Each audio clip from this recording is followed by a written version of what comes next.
Hi year 8s, welcome back. We're doing exercise 5b today of algebra, and the exercise is called Substitution and Equivalence.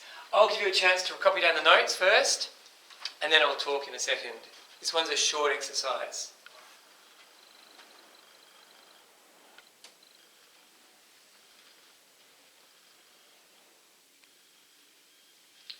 Alrighty, good job everyone. So, substitution, you should have done this in year 7. Substitution is where you replace a letter or a pronumeral with an actual number.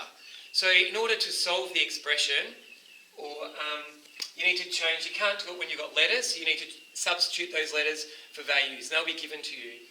So that's what substitution is. And the word equivalence means it's like equivalent. The two things are equal if they're equivalent. So I said here to evaluate an expression means to solve it. So if you see the word evaluate, it's the same as solve. Evaluate this expression, solve it. But before we can evaluate it, you need to substitute in the letters for numbers. So let's start off with some really easy ones. Solve or evaluate 5x when x equals 3. So the first thing I want you to do to show your workings out is substitute that value in. 5x means 5 times x. So we're going to write 5 times, and x is 3. 5 times 3, which is 15. You need to show your workings out to get full marks. And there's your answer, 15. Good job. Next one, 2x squared when x is equal to 5. So, in this case it means 2 lots of x squared. So, you do the x squared bit first. So 2 lots of x squared, x is 5, so it's really 2 lots of 5 squared. Okay, so I said you do the squared bit first. 5 squared means 5 times 5, not 2 times 5. So 5 5s are 25, so it's 2 lots of 25. 2 lots of 25 is 50. Easy peasy everyone, just make sure you show your workings out and do it step by step. Excellent, let's do the next one up here. 3 brackets x plus y when x is 2 and y is negative 7. So from the last exercise, the way you'd write this in words is the sum of x and y is tripled or is multiplied by 3. That was from last lesson. Alright, so how do we do this? First step, we substitute those values in. So x is 2 and y is minus 7 or negative 7. So now we have to work that out. 2 brackets first. 2 minus 7 is minus 5. And this means times now. 3 times minus 5 is minus 15. And there's your answer. Remember, first step, write down the question, substitute the values in, and then solve it step by step. And you are done. That's all we've got for substitution. Now, a little bit on equivalent expressions. 2 expressions are equivalent if they've got the same overall value. And this one's a little bit tricky. So this question, are these 2 equivalent? 5 minus x and x minus 5. Now these two expressions are not equivalent because what you need to do is just pick a value for x. In this case I'm going to pick 10. Let's do this mentally. 5 minus 10 is minus 5 and 10 minus 5 is 5. So this one's minus 5 and this one's 5. So they are not the same. You pick any other number, that will not be the same, except for one case. If you picked x equals 5, you'll get 5 minus 5 is 0, and 5 minus 5 is 0. So in only when x is 5 are these 2 equivalent. But that doesn't count. It has to be equivalent with every single number. So these 2 are not equivalent. So you just write these 2 are not equivalent. Let's look at the next one up here. So, we've got 2 expressions. One's a plus b, the other one's 2a plus b minus a. So, like I said a minute ago, what you could do is find a value for a and b, make one up, and work out what this equals. And then do the same for this one, and if they equal the same value, then you know they're equivalent. But if we use common sense, a plus b, let's simplify these 2. We've got 2a minus 1a. 2a minus 1a just leaves us with a, and we've got a plus b there. So this is really equal to, this whole thing is equal to a plus b, which is the same as that. So using common sense, you should be able to see that these two are the same. Alright, another example, I'll just quickly do one. 3a plus 3b. And if the other one was 3 brackets a plus b. If you wanted to work out whether these two are equivalent, again, you could make up a number for a and b. Say a is 2 and b is 3. Work out what this equals. Do the same for this one, and they should be the same. But if you know about expanding brackets, what you need to do, maybe you haven't done this yet, but if you expand these brackets, you get 3 times a is 3a, and 3 times b is 3b.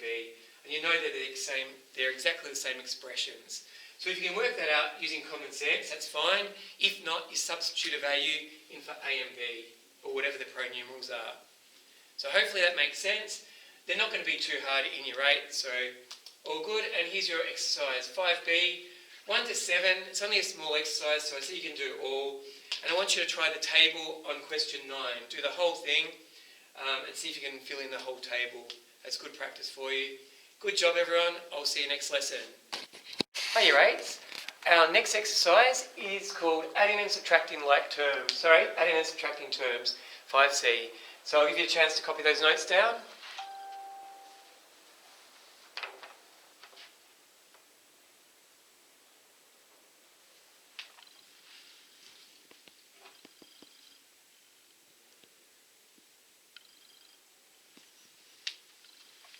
Alrighty, so the thing I want you to get understanding this topic is when you add and subtract terms, you can only add and subtract like terms. You got that, everyone? You can only do it with like terms. If it's not a like term, you cannot add and subtract them. Do you understand that? Say it again.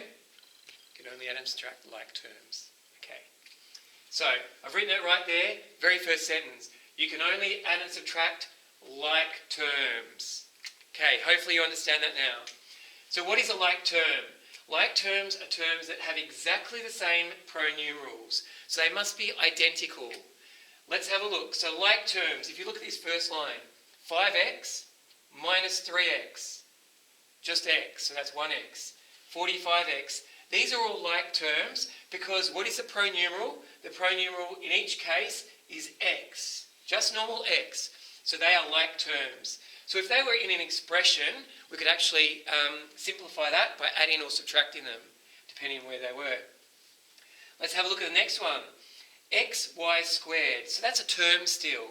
It's x and it's y times y, so y squared. And if you have a look at the next one, y squared x. We've written it in a different order, but it's still exactly the same term as that. So it's y squared and it's got a single x.